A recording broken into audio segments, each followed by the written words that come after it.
Sometimes people drift into our lives like a feather blowing in the wind, landing right in our laps.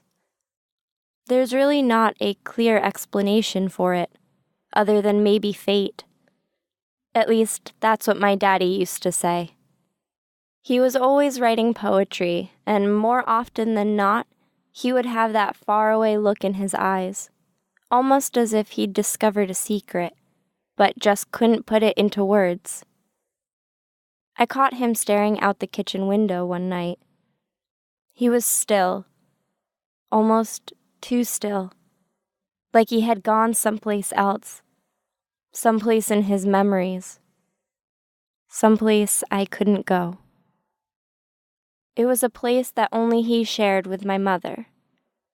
I'd watched him from a distance, afraid to make a sound for fear that it would startle him.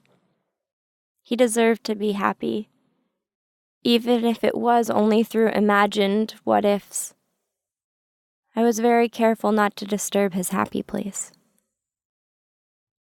My daddy was my heart when I was growing up. I didn't really remember my mother. She died when I was very young. I saw a woman in my dreams, though, with brown hair and brown eyes like me, and she was always wearing a smile. I think it was a memory of my mom.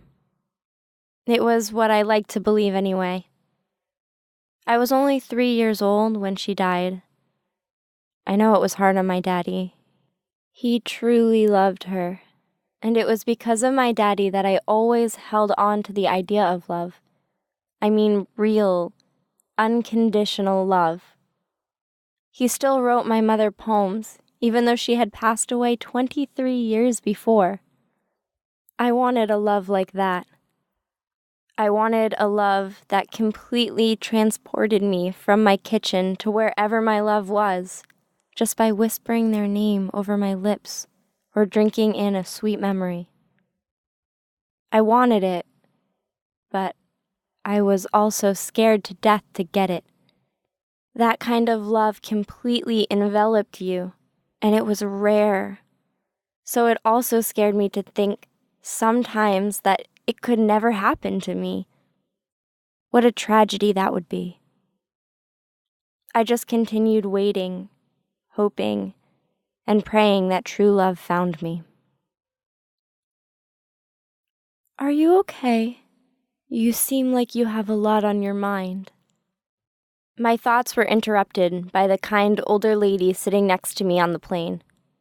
I had barely noticed her at all, since I had apparently been staring out the window since takeoff.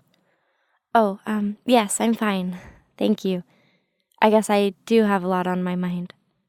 I'm sorry, I didn't mean to be rude.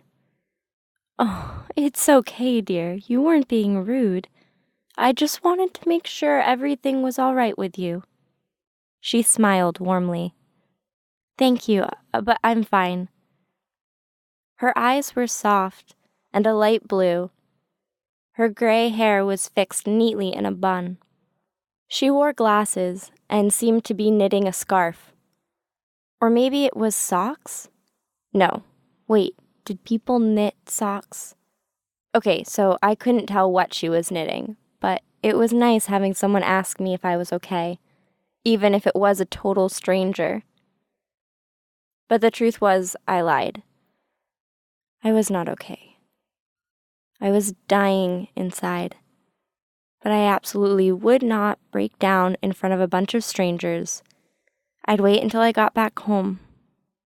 My childhood home. I could fall apart there. Ever since I got the call about my daddy's accident, I found myself thinking about the things he used to say to me. I guess I'd been trying to bottle up my memories of him and keep them as fresh in my mind as possible, allowing myself to be consumed by his words, trying desperately to remember some of the poems he used to write. If you see her, tell her we're okay. Tell her she's everything I am. She's everything I say.